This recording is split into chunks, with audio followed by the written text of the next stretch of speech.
This is where the fun begins.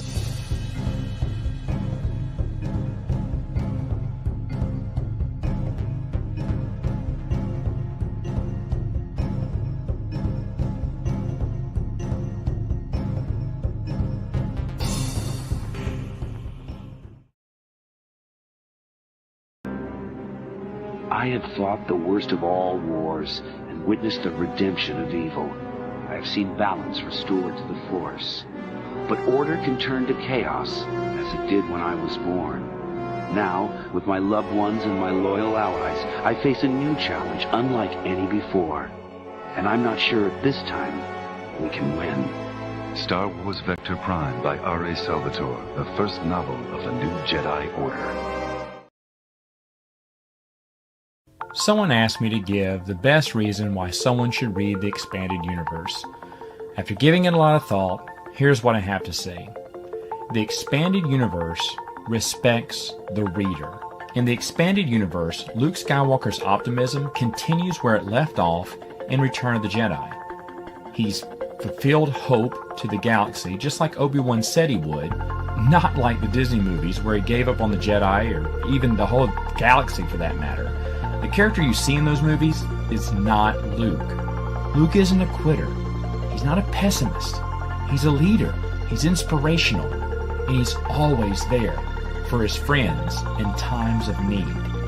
Another character is Han Solo. He's introduced to us in A New Hope as a loner, a man who cares only for himself and nobody else.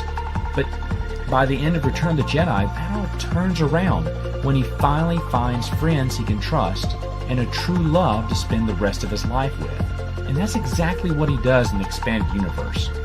Han is a devoted husband and father to Leia and their kids. He loves his family above all else. In the new movies, Han turns out to be a selfish deadbeat dad who ran out on his family when things get tough. It's a complete 180 from the character that we saw from Return of the Jedi. Now, another thing the EU does is it rewards its readers. Attention to detail when it comes to continuity has never been done at such a level as when it was performed by the expanded universe. Avid readers will constantly be rewarded for their diligence as comics, novels, video games, and even children's books share connections throughout the entire series, making it almost a flawless, continuous story. And though it has its minor flaws, it's still the best overall story in continuity out there, period. That's what the EU does. It respects and rewards its readers. And that's the best reason you should give it a try. Long live the expanded universe.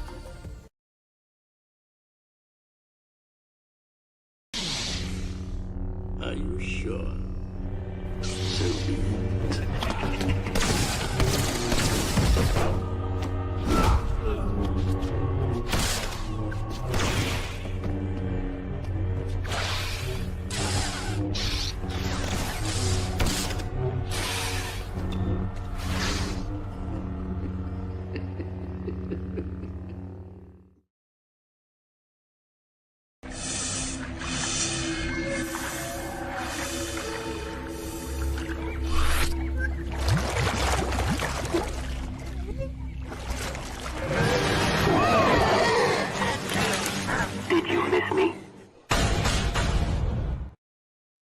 Good morning, and how are you guys? And welcome to CAF Chat Briefing. So we're going to hang out for about an hour. Today is a very busy day for me. I thought about canceling, but I can't cancel on you guys. I can't, wait for next week, but we will still have some normal topics and chat. Yeah, so welcome to my channel, OG Star Wars, and I'm your host. And I just want to say hello to everyone. And if you're catching the replay, please hit the like button. Let me know you are here. If you are here with me now and I see the chat is starting to get active and all that, hit the like button as well and become a channel member. I'm planning some big things for the month of February, so stay tuned for that. But you have to be a channel member for that. So stay tuned for that. All right. So today's topics are going to be, we're going to talk about New Jedi Order and the Skywalker family. So I'm not going to have us do New Republic unless I have plenty of time to talk about the New Republic during the New Jedi Order. I think it's a very important conversation to have because of their stance against the Vong and how they go down. How Leia and Mon Mothma and all them built up the New Jedi Order and how it collapses during this time. And to some of you guys who probably never read it or forgot all about this, it's going to be surprising maybe to see the fall of the New Republic. But then again, they catch ground and reestablish under the Galactic Alliance. So that I think is a very important topic. Because we think that, well, I don't know if we think, but there are people out there who believe that they are infallible, I guess you could say, or whatever, but we will have this conversation next week. We will have it next week, but we will talk about, in brief, the Skywalker family under the New Jedi Order era. And then I have a few topics that I want to talk about here as well. But let me go ahead and say hello to everybody. So we have Obsidian Kite here, soon to be. Good morning. And you misspelled order. I probably did. And I'll take care of that on the thumbnail. I did it while I was on. I prepped the stream while I was on last night on Tim's channel when we discussed Legends Con. So I will take care of that. After I'm done here. Shit happens. Let's see here. And hello to you, Melissa Lord, one of our channel members. And again, what is in your mug? This is my mug today, so it's all roses. And let's see here. And Star Wars Grant is here. Hello, everyone. Hello, Alora. I'm excited to learn some new Jedi Order. Yes, you better sit down and learn or you could bounce. I had to do that. And says, I am a few chapters in Dark Tide Ruin. Awesome. Oh my God. I didn't put the book by me. It's over there on my stand by the couch where I was reading last night. So I should have grabbed it real quick. So let's see here. Conrado is here. 1:05 a.m. in the Philippines. Yes. And thank you for tuning in. I know I have a typo, and thank you. Thank you. It happens. All right. First of all, I have a special announcement. So let me go ahead and share the screen. I want to get this over and done with for the fact that I just want to let you guys know right away. Let's see. Where do I want? Which site do I want to put up first? All right. We'll share this instead of the website here. Let me go ahead and just make full screen of it. So Legends Con is coming up, and I will show the website here pretty soon. And these are all the authors and contributors to original EU Expanded Universe. And they are scheduled to be there. It's a 2-day event. And so these authors are here to support and to meet and greet with and talk about or meet and greet with fans of their work and to discuss Star Wars of that time period. So I'm encouraging you guys to go. We have about 2 months out or something like that. And it's in Arlington, Texas. And I think it's going to be worth your time. And I'm going to encourage you guys to buy tickets. So let me bring the other screen up right here. I just wanted to share. We have Troy Denning, Chris Avalone, Michael Stackpole, Kevin J. Anderson. Of course, we have Shannon McRandall, the figure of Mara Jade. We have Hollis Davids, we have Dan Wallace, we have John Whitman, we have Joe Bongiorno, we have Paul Davids and Barbara Hambley, and then Karina Beckig, whatever. I always freaking mess up her name. I apologize. So we have all these contributors here to some way, shape, or form to the EU. Some of them are big name writers, authors, and rightfully so, but all of them contributed to the expanding universe in one shape, or form. And it'd be awesome to sit there and talk with the face of Mara Jade, Shannon McRandall, ask her some questions, and take some pictures and stuff like that. And so this right here is worth your time with this lineup here. And those in the chat, who out of here is your favorite author? I know that's gonna be a tough one, right? Who is your favorite author? Let me know. Karen Travis backed away. She's just done with Star Wars in general. So, but it's all good. So who here catches your eye or is your favorite? Like you're like, damn, I need to go. I want to go. So let me know. Share it in the chat. Star Wars Ground, I'd love to meet Daniel Wallace. Awesome. Okay. No Timothy Zahn, but that's okay. And then Iron Inquisitor 2 says Kevin J. Anderson is his favorite of the bunch. Awesome.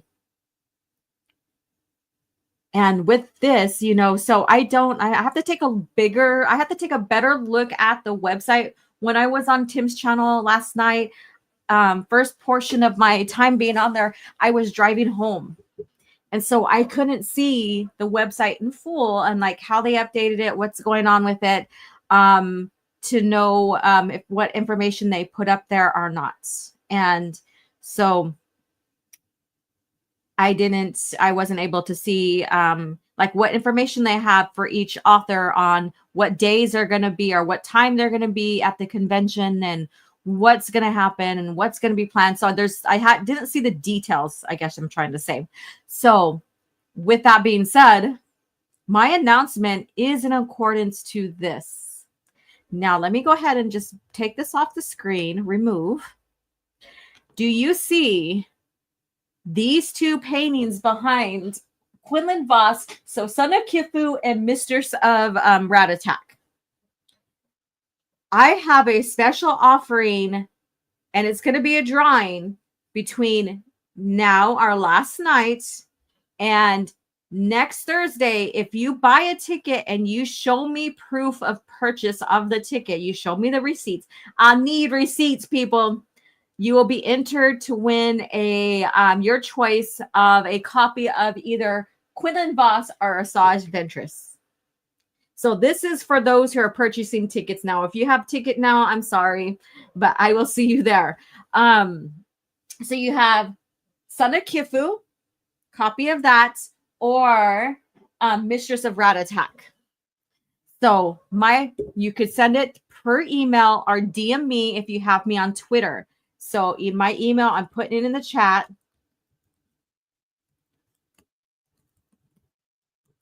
So if you purchase the ticket between now and next Thursday, because Thursday I'm going to do the drawing. Now, if no one purchases tickets or no one shares, I'm going to be bummed, but that's just, you guys are not going. But this is to promote EU or Legends Con in Arlington. And Star Wars Grants, I love those paintings. And you know what? If I have my Boba Fett done by then, that will be an option. So I'm just putting that out there. If you guys haven't seen my Boba Fett painting yet, it's almost completed. And then I can go ahead and get it professionally scanned so that I can make professional prints of that. And that one's bigger than these two here. And that one will be an offering as well, hopefully. So if you're a big Boba Fett fan and you're like, shit, okay, these are just to motivate you, to encourage you to go and meet me. But most of all, meet the authors, all the people coming in that they're bringing in for you. We are all EU fans, right? That's why you guys are sitting here. We are all EU fans. We supported it since, most of us, since we can remember.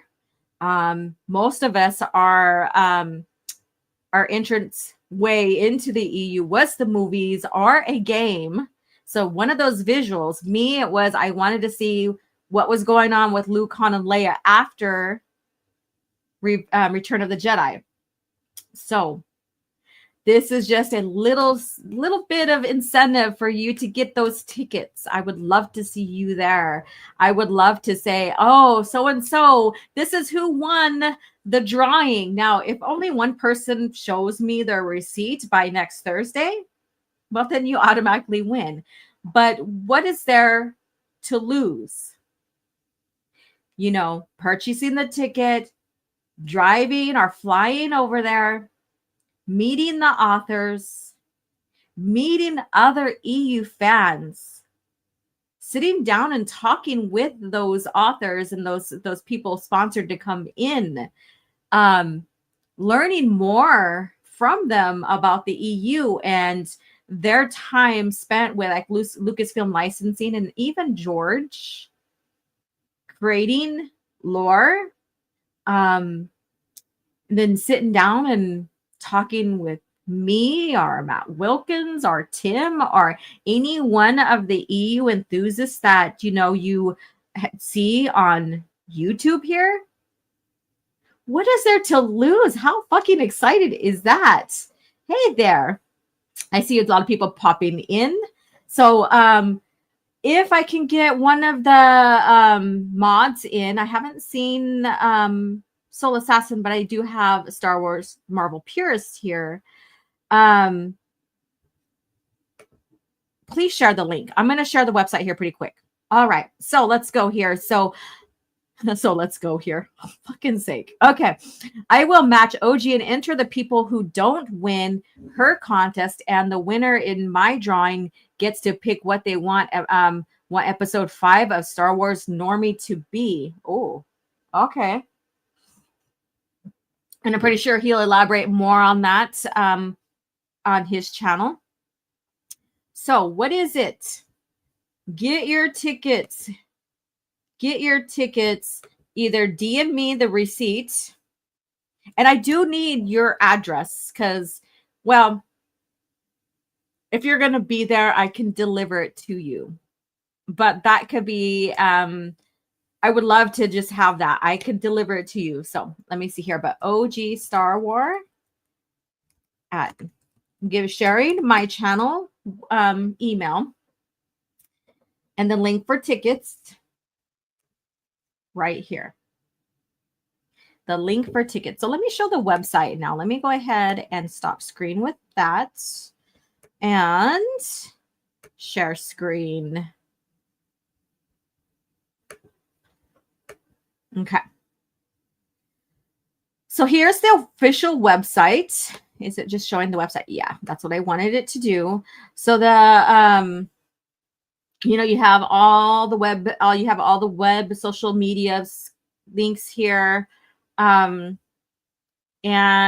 your ticket here, the ticket button should be bigger, but that's me. So here's the website here. Here's your showrunners here for the convention. Let's see, here's that. There we go. And yeah, so this is an unofficial fan convention organized by fans. This is showing Disney Lucasfilm where our love is at. What we love about Star Wars, and that's pre-Disney Star Wars. So this right here, this let alone an unofficial fan convention organized by fan should tell you something. Go. It's not going to be associated with anything Disney is putting out under Star Wars. This is pure expanded universe, George Lucas era of Star Wars. This alone should push you to be like, shit, I want to be there. I want to be there with like-minded people. So We at Legends Consortium LLC have created an event known as Legends Con to bring fans together in an environment where we can celebrate our love for forgotten tales. And so this has just, the mission statement, what they're about, what's going on, all of that here. All profits made from Legends Con events are donated to charity. The proceeds from Legends Con 2 shall be donated to Twin Sons Foundation. So join us at the University of Texas at Arlington College Park Center, March 15th through 16th, 2025 for Legends Con 2.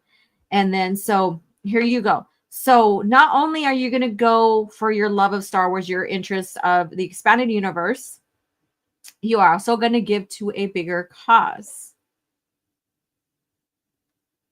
So that's a win-win right there. So if you get your tickets now between now and next Thursday before CAF chat starts, I need to see the tickets either in my DM on Twitter or in my email at Star War77 at yahoo.com before 8 a.m. my time, Pacific Standard Time. Then you'll be entered to win. I'll be kind of sad though if no one does it, but I'm offering this as an incentive to get your butts out there so I can meet you guys too, and so you guys can just immerse yourself into, the EU like it used to be.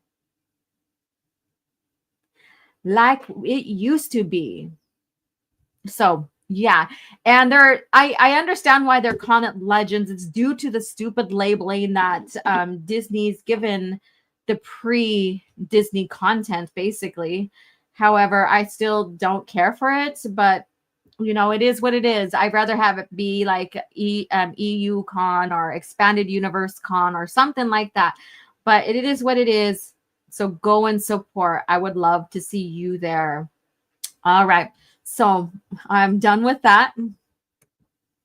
So get your tickets, email or DM me in the chat, in my Twitter, your receipt. So that means you got to go on the site, buy the tickets, screenshot the receipt, and share it with me somehow between now and 8 a.m. Pacific Standard Time next Thursday. Let me see what you guys are saying. Michael Stackpole, Karina Beckel, and Barbara Hambley are return guests and went to the first one too. Yeah. Correct. Let's see here. And I don't care about its labeling, but it works for a convention name. Yeah, I mean, it is what it is. Legends. Yeah.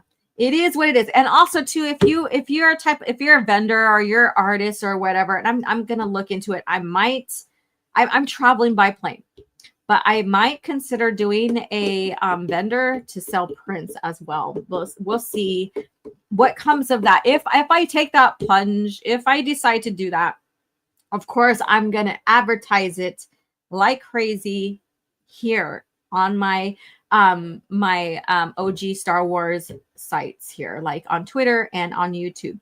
So stay tuned for that. But then again, I don't want to be held down by manning a booth, a vendor. So that's the thing.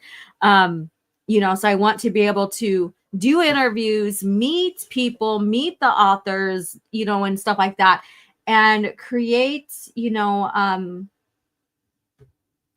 create more content in a sense. And, so I don't know. We'll see. But I'm seriously considering it. Michael Stackpole, I already read that. All right. With that being said, let me go ahead and remove this. I want to talk about something. Stop screen here. Let me bring that up. I have a lot of things that I'm bringing up on the screen here. So with that being said, we know that the Phantom Menace is coming up on its anniversary. Yes, the anniversary for the Phantom Menace. And as I was waking and getting myself ready for CAF chat briefing here with you guys, I came across this right here. It says, and this is by Star Wars Holocron. This right here is the image. It's okay. I mean, I think it's busy in a sense, but what Star Wars image wasn't in the point for one point, but I do like the classical stuff because it had the main protagonists in there. It didn't have like some of these guys you see here, you know, so that's just me. So it's okay. I don't have too much negative things and too much positive things to say about it. It is what it is. So this is the cover, probably the visual of the book. Here, better than what you see from the other books that they have been sharing for their covers and stuff, especially the legends, the new legends covers, the essential legends. So this is the cover art for the Phantom Menace. Like I said, the visual archive. So how many of you guys remember the visual archive for Return of the Jedi? I talked about it. And I believe I talked about it on the spacing. We talked about it there. Now, why am I bringing this up? Well, if you remember, these are visual archives. So you think, and they were advertised as showing and revealing information that wasn't shown before. That was like, oh, well, this was in the Lucasfilm archives of the movies. We're going to give you behind the scene information that was never shared before. So that was their marketing, right? For the Return of the Jedi visual archive. And then the investigations of it revealed that that's not necessarily the case. And that what they did is put in their lore aspects of characters like Mon Mothma in the visual archives. That is strictly Disney lore, not the true lore of, you know, of those characters under the films. And this is all about the films, right? So why are they inserting information outside the film within their lore? Now, when you get these visual archives, you're thinking, oh, archives, this is about the movie. This is about things that behind the scenes and all this, because, you you have the Star Wars archives episodes 1 through 3 and episodes 4 through 6. The Red and the Black Book. And that's all about, it's mainly all about the movies, right? And then there's some things about like other productions that George did, like the Ewok and stuff like that. So you have that, but still, this is still relatively the movies and behind the scenes and what he was planning and what happened. There's a whole big interview and past and present conversations and stuff like that. And it pertains strictly to the movies. Now, these, you would think that visual archives would be kind of in the same manner. No, they are not. So the new book is by Kelly Knox. And Amy Clayton and whoever this is. I didn't go and investigate the names. I was getting ready. See some of the authors team up again after the excellent Return of the Jedi visual archives for a comprehensive breakdown of episode 1. And that's how they did for episode 4 or 6, Return of the Jedi. And then, like I said, they inserted Disney stuff that doesn't belong in the movies, that never occurred in the movies. So this is what I stated here. And I'll probably get a pushback from Disney shills about this, but I don't give a damn, because this is from investigations from Return of the Jedi visual archives. And I am going to just, look at it the same. They're going to do the same thing because these are the same authors. So inserting things that don't belong or isn't from the movie, like they did for the Return of the Jedi visual archive. It isn't an archive when info inserted isn't from the movie. So this is what's going on. Just in time for the anniversary of that, they're going to bring out an archive, but they're going to spoil it with their faux lore. Let's see here what you guys have to say. Rensler did a good work, but he's a Filoni faithful. Yeah. Lucas Gerson is here. The only valid visual books from the 6 original movies are the original visual books. The new ones are historical revisionism. Same apply to the new novelizations and junior novelizations. Yes. Let's see here. I'm scrolling up from the bottom where I started at. And try Star Wars Episode 1 Visual Dictionary in 1999 and said, yeah, that's the thing. You can have the making of, you can have the visual dictionary, which I have. I have 2 digital copies of the making of. I think that's A New Hope or Star Wars and Empire Strikes Back. I do have the making of in my library. And then also I would recommend too the visual arts of those movies as well. So those are great resources along with like the annotated notes of the original trilogy basically, and our screenplay, not notes, annotated screenplay, and including the Star Wars archives for the OT and the PT.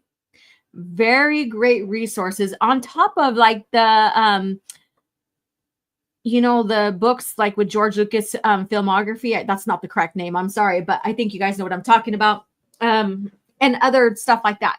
So these right here, and when you look at those, they're strictly the movies. They don't have EU stuff in there, and that's the thing. They are talking about the movies.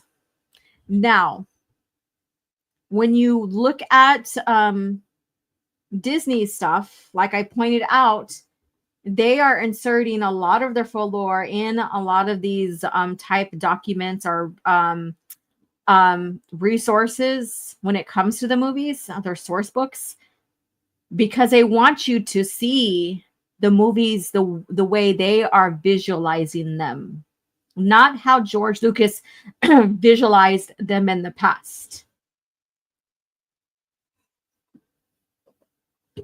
So be very aware of that. Be very aware.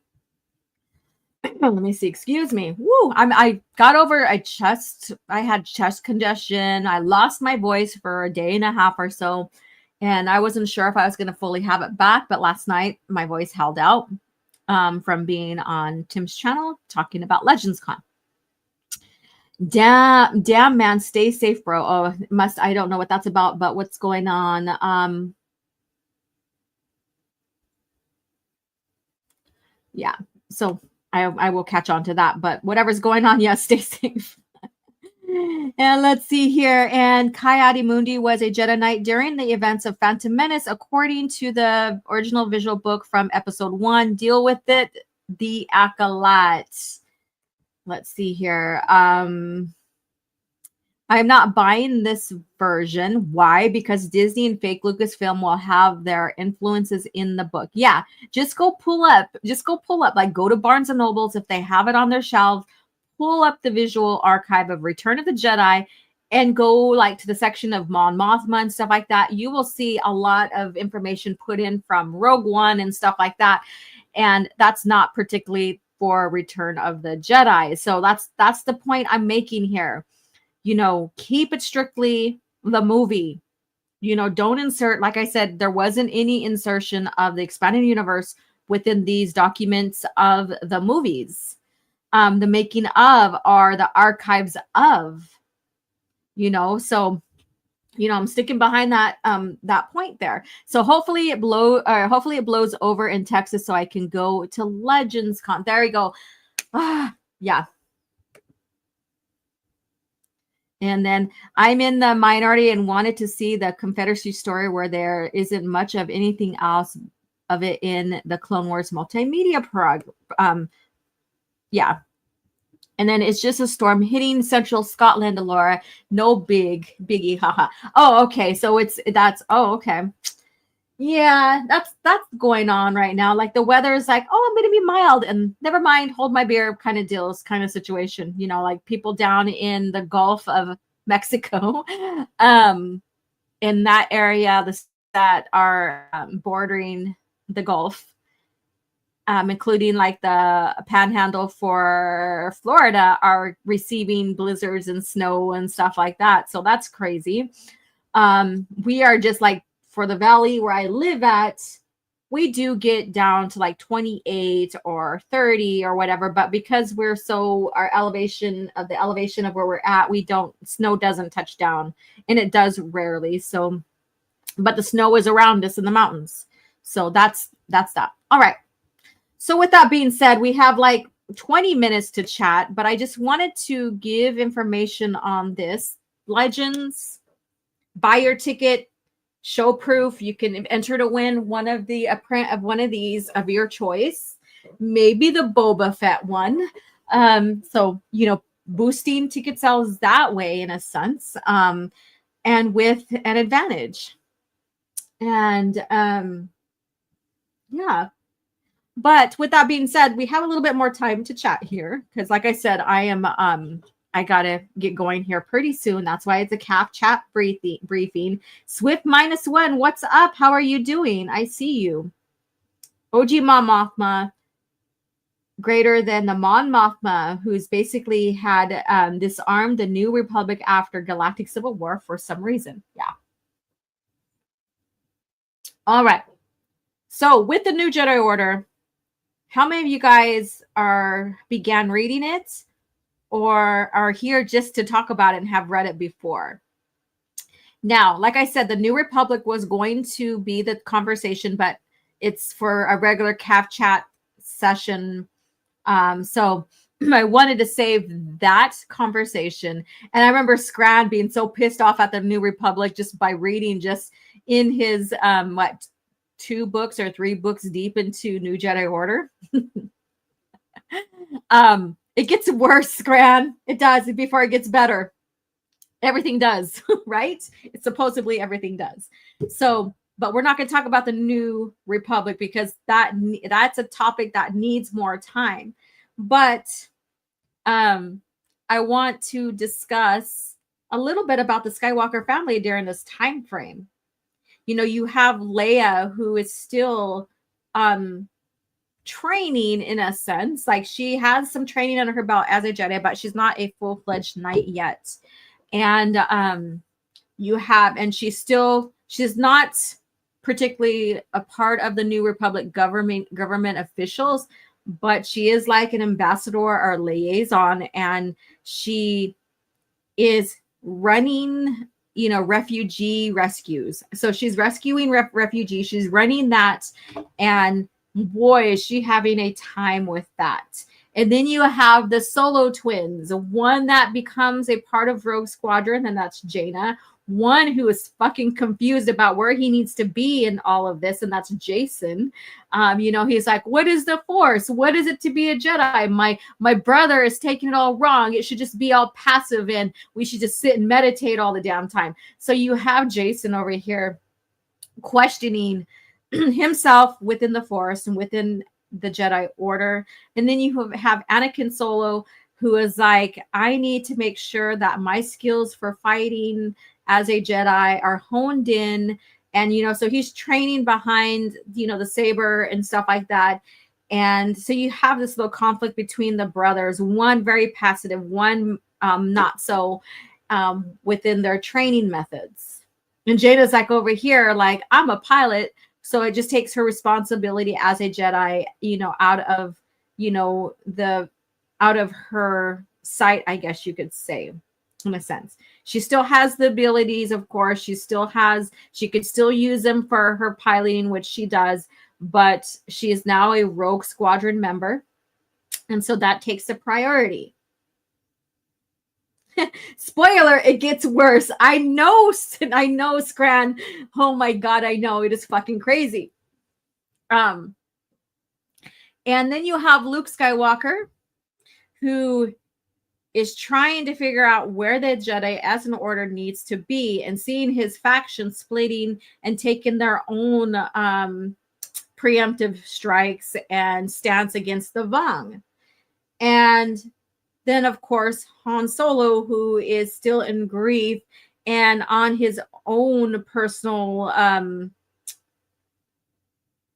hiatus, I guess you could say, mission, adventure, whatever you want to call it. So he is, you know, I wouldn't say he's out of his mind, but his grief has taken him in areas that during this time he would be sticking by Leia and his brother-in-law and everybody. But of course, who would blame him? Chewie was his brother, his best friend, the closest being or person, if you know we're talking in English or whatever, person in his life for a very long time. And I've mentioned this on Twitter just like 2 days ago or a day ago about how Chewie's death impacted the family, the Skywalker family, and particularly Han Solo, rightfully so, because his motherly figure, the person who really cared for him after he became orphaned, was Dulana, and she's a Wookiee. She was another person under what's his name? Strike. Damn it! I said his name on the chat, or not on the chat, on the tweet or whatever. Shrike. There we go. And she took responsibility for Han and encouraged him and pushed him in education. And even through that education, he met Bill. He met Iblis. So Garm Bill Iblis or whatever, and he met him, which he left an impression on Iblis. And you know, so with that, you know, he learned how to understand Wookiee or Wookiee speak. We were talking about this last night, our Shuri Wook. And from that, after he got free from Shrike and his organization, you know, he went into the Imperial Navy. And through that and through his morals, he rescued Chewie from slavery. And since then, Chewie had his life debt towards Han. Han at first was like, oh, hell no, I don't need you to be following me around. I don't need this kind of thing. But he let him honor that life debt, right? And under that life debt, they became close. They became brothers. They became best friends. So rightfully so, you know, Han's grief. This is his first full-on like death in his life, I guess you could say, that of a close person or being. And yeah, his second one is Anakin. Now, did he handle that better? Kind of, yeah. But that's through lived experience on how, you know, what he experienced through the grief of Chewie. And yeah, so the Skywalker family. And then, you know, of course, we don't get Ben Skywalker really in this other than him being born and him being as a baby in certain portions of the novels during certain situations. So we really don't get much of him. But in the coming series like Dark Nest Trilogy, which is a part of the New Jedi Order era, and in fact, that is the book of the week. I just didn't create the image for it. So Dark Nest Trilogy, book 1, the Joiner King is the book of the week, and I'll have that posted up. We get a lot more of his story from then and then into the Legacy era. So we get more of that. So I just wanted to brush, you know, up on some of the Skywalkers, where they're at during this time, what they're thinking. You know, if you've been following HoloNet's documentary, we were the part 2 or 3. Shit, I'm losing count now. But anyways, aired not too long ago, and you get to hear the interviews and the conversations on like what is going on with the Solo kids and what is their destiny, and according to George, where does he want them to be, or who does he want more significant and stuff like that. So, and of course, we know that he didn't want two Anakins during the time, and that switched the fates of the brothers. And so it went from the fate of Anakin being, you know, the successor, I guess you can say, in a sense, to Luke, to now being Jason, which did not happen because of the setup and how Jason was perceived and seen by the authors as they started creating the legacy and even the Darkness trilogy. And so you have a lot of people who are anti-Denning, saying it's his fault for not making Jason this force majestic being that he was supposed to be. So you have a lot of talk about that, people who did not like the direction that Denning and the authors took him afterwards. And when you look at the series and you look at the Skywalker family, particularly Jason Solo, you could see a lot of different directions they could have taken him. It was, I wouldn't say it was ambiguous, but there was a lot of different setups. You could take him dark, you can take him light, you can take him as maybe not being a Jedi anymore because of his sabbatical and just turning his back on the Jedi and just being a Force user. You could take, they could have taken him in so many directions.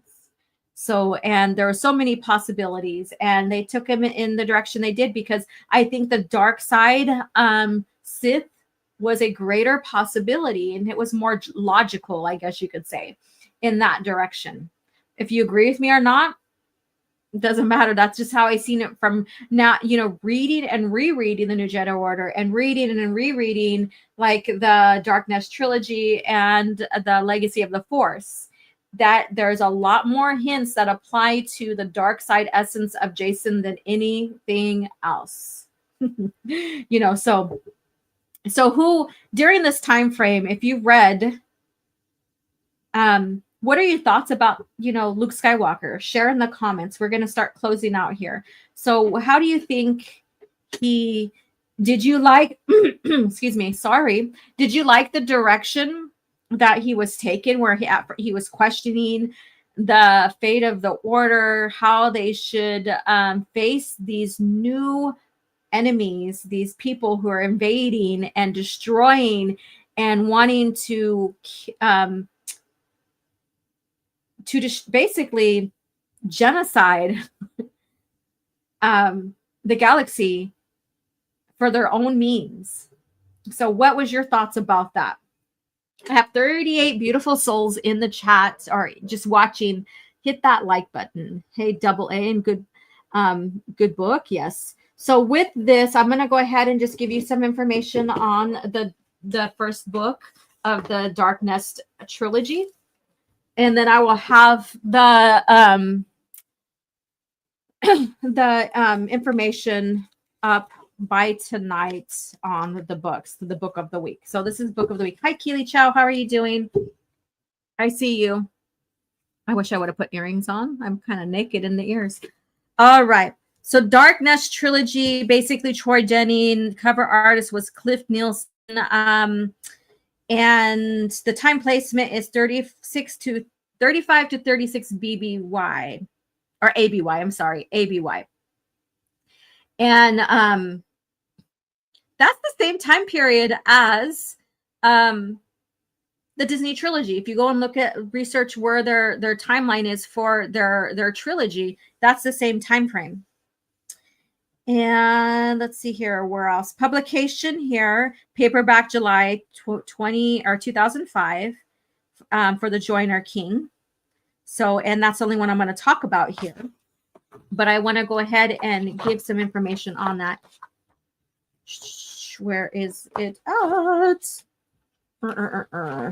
This poor book, it's not bound very well.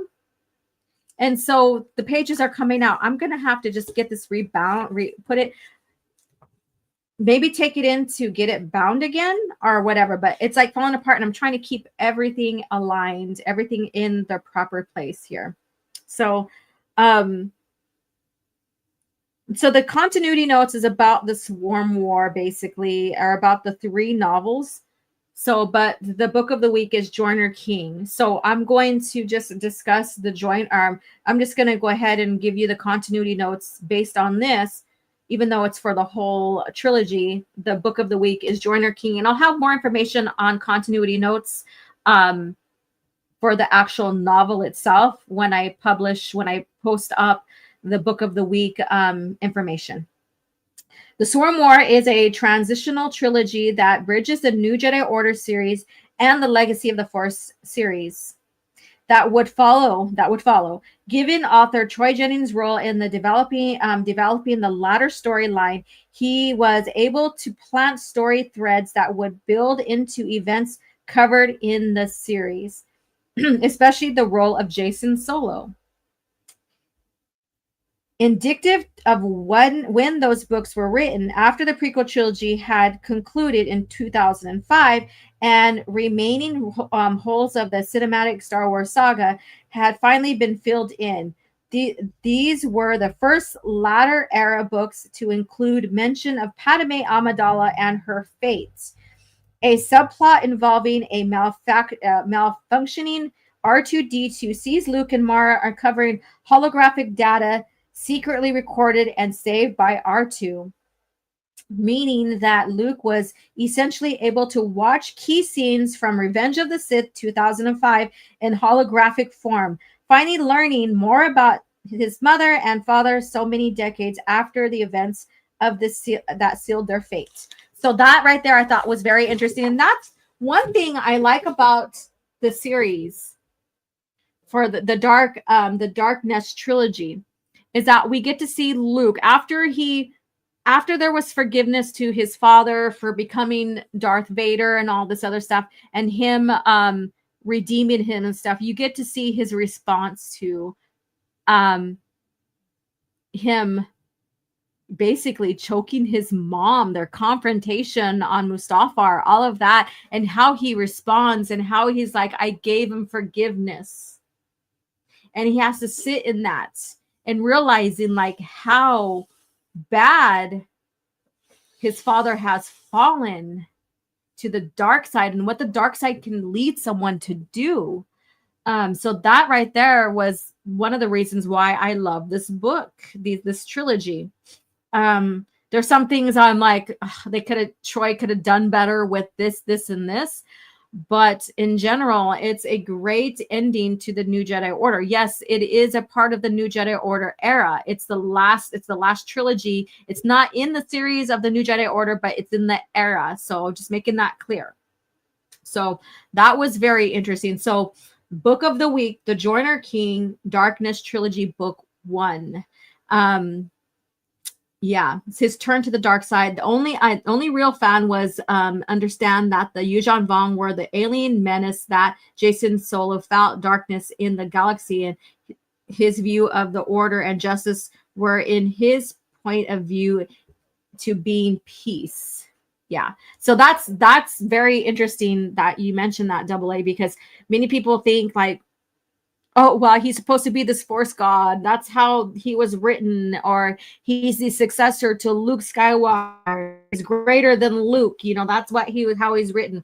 Or, you know, he's going to be something different, you know, not a Jedi anymore or whatever. Well, he basically was something different, not a Jedi. He went Sith. So Luke is so great. He has so many trials to endure, and Disney did his character and an unforgivable disservice. Yes, I agree. All right.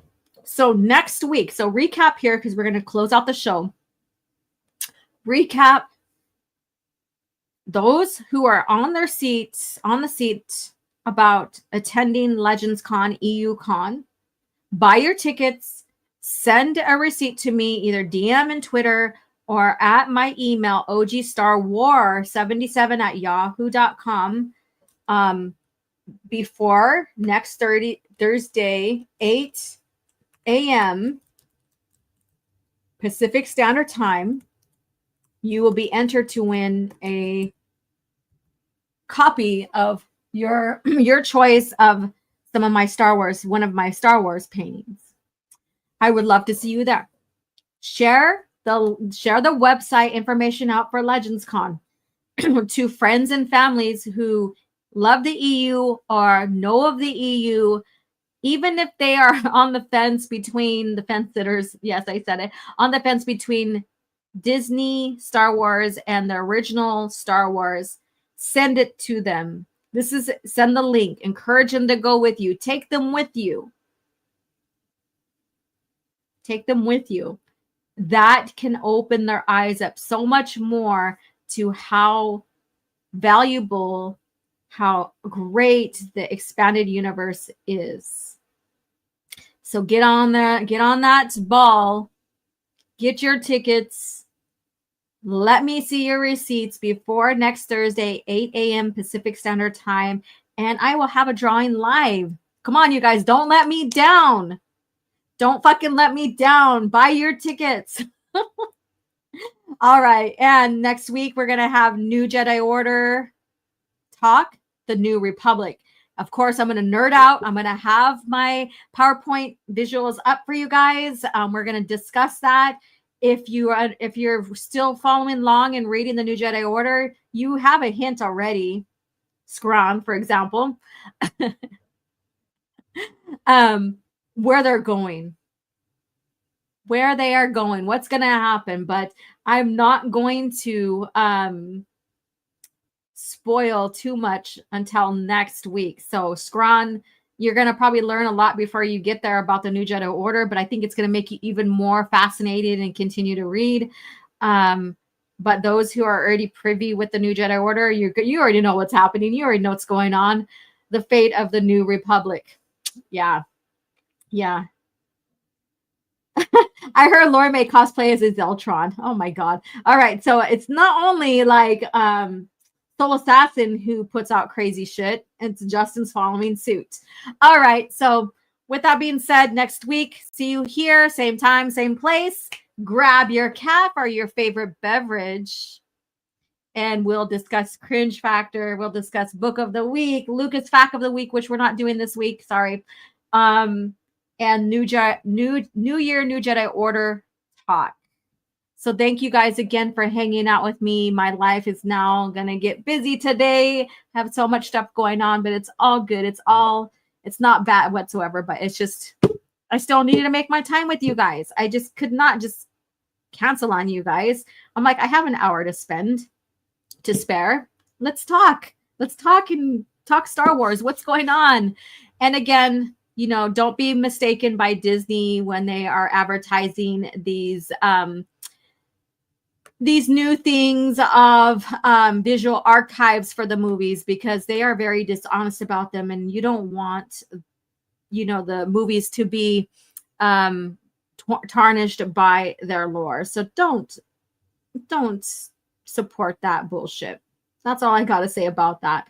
So thank you guys again for tuning in, and I'll catch you next week. If you're a channel member, thank you. If you're a subscriber, thank you. If you haven't done either, or subscribe and become a member.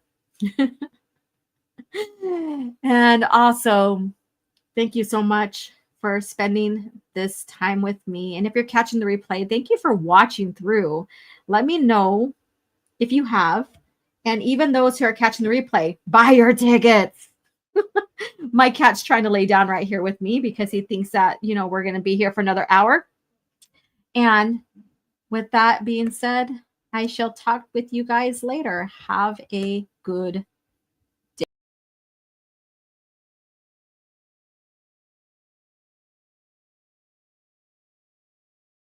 Someone asked me to give the best reason why someone should read the expanded universe. After giving it a lot of thought, here's what I have to say. The expanded universe respects the reader. In the expanded universe, Luke Skywalker's optimism continues where it left off in Return of the Jedi. He's fulfilled hope to the galaxy, just like Obi-Wan said he would, not like the Disney movies where he gave up on the Jedi, or even the whole galaxy for that matter. The character you see in those movies is not Luke. Luke isn't a quitter. He's not a pessimist. He's a leader. He's inspirational. And he's always there for his friends in times of need. Another character is Han Solo. He's introduced to us in A New Hope as a loner, a man who cares only for himself and nobody else. But by the end of Return of the Jedi, that all turns around when he finally finds friends he can trust and a true love to spend the rest of his life with. And that's exactly what he does in the expanded universe. Han is a devoted husband and father to Leia and their kids. He loves his family above all else. In the new movies, Han turns out to be a selfish deadbeat dad who ran out on his family when things get tough. It's a complete 180 from the character that we saw from Return of the Jedi. Now, another thing the EU does is it rewards its readers. Attention to detail when it comes to continuity has never been done at such a level as when it was performed by the expanded universe. Avid readers will constantly be rewarded for their diligence as comics, novels, video games, and even children's books share connections throughout the entire series, making it almost a flawless, continuous story. And though it has its minor flaws, it's still the best overall story and continuity out there, period. That's what the EU does. It respects and rewards its readers. And that's the best reason you should give it a try. Long live the expanded universe. Your Legends Con tickets, you guys. Buy them.